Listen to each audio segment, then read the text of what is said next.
नमस्कार. Yashoda hybrid seeds private limited तर्फे सर्वांचे स्वागत आहे. मी रुपेश कडू, कंपनी प्रतिनिधी. आज आपण आलेलो आहे खर्डा तालुका देवळी जिल्हा वर्धा या गावामध्ये यशोदा कंपनीचे यशोदा 9 या चना हरभऱ्या पिकाची त्या शेतकऱ्यांनी लागवड करून त्यांना चांगले उत्पादन झाले त्या शेतकऱ्याची आपण यशोगाथा जाणून घेऊया. तर सर्वप्रथम त्यांचा परिचय जाणून घेऊया. नमस्कार, तुमचा परिचय द्या. माझं नाव प्रणिकेत प्रमोदराव खडसे, राहणार खर्डा, तालुका देवळी, जिल्हा वर्धा. माझा मोबाईल नंबर 9764 तर तुम्ही तुमच्या शेतामध्ये यशोदा कंपनीचा यशोदा 9 या चण्याची किती एकरमध्ये लागवड केली होती? मी 3.5 एकरमध्ये लागवड केली आहे. एकरी बियाण्याचं प्रमाण किती घेतलं? 30 ते 32 किलो. म्हणजे एकरी 30 ते 32 किलो याप्रमाणे तुम्ही 3.5 एकरमध्ये यशोदा 9 या चण्याची लागवड केली होती. तर तुम्हाला या चण्याची लागवड करताना सर्वप्रथम तुम्ही नियोजन करताना त्याच्यामध्ये बीज प्रक्रिया तसेच खताचे नियोजन कोणत्या पद्धतीने केले? सर्वप्रथम पहिले बीज प्रक्रिया केली. एकरी 2 बॅग 10-20 दिलं खतामध्ये. आणि त्यानंतर तुम्हाला या फवारणी तुम्ही किती घेतल्या चण्यावर? फवारणी 3 घेतली. 3 फवारण्या घेतल्या.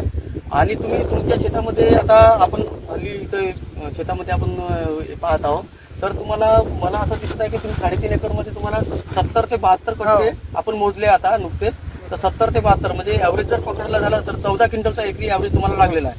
तर तुम्ही फवारणी 3 घेतले, खताची 1 डोस दिला 10-26 म्हणताय. आणि तुम्हाला याच्या व्यतिरिक्त या चण्यामध्ये आणि इतर वाणाच्या तुलनेमध्ये तुम्ही दरवर्षी चणा घेत असता तुमच्या शेतामध्ये, तर इतर वाणाच्या तुलनेमध्ये आणि यशोदा 9 या चण्यामध्ये काय फरक दिसून आला? फरक तर आता मागच्या वर्षी मी बुस्टरचा पेरला होता 92 जॅकी 92. त्याच्यामध्ये थोडा पानात दाना जो होता तो बारीक होता. हा वाला पूर्ण ठस दाना. अच्छा, म्हणजे याचा तुम्हाला भरीव दाना आणि ठोकळ दाना तुम्हाला दिसत आहे. आणि याच्यावर करपा रोग वगैरे काही आलेला नाही आहे. अच्छा, त्याच्याने हो भरणीचा चांगला आहे. अच्छा, तर तुम्ही प्रत्यक्षात बघू शकता की चण्याची भरण सुद्धा चांगली झालेली आहे आणि चण्याला चमक आहे चण्याला. आणि याची भरण सुद्धा चांगली झालेली आहे. तेव्हा तुम्हाला उत्पादन इथे चांगलं झालेलं आहे. आणि मर रोग वगैरे याच्यावर काही सुरुवातीच्या याच्यात दिसून आला का? सुरुवातीला एकच दुकट झाडं दिसत होते, म्हणजे खूप क्वचित एखादं झाड दिसत होतं. त्याच्यानंतर मग आम्ही फवारणी वगैरे केली, त्याच्यानंतर काही झाडं दिसली. अच्छा, म्हणजे मर तुम्हाला चण्यामध्ये दिसून आलेली नाही? त्याला 2% जवळपास. तेवढी ते नॉर्मल म्हणजे असतेच, पण ते तुम्हाला इतर वनाच्या तुलनेमध्ये याच्यावर मर दिसून आली नाही. आणि घाट्याची संख्या तुम्हाला एका फांदीला किती दिसून आली?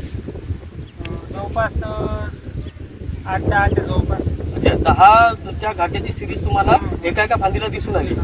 आणि चण्याचं स्ट्रक्चर कसं होतं, झाडाचं म्हणजे शैली कशी होती?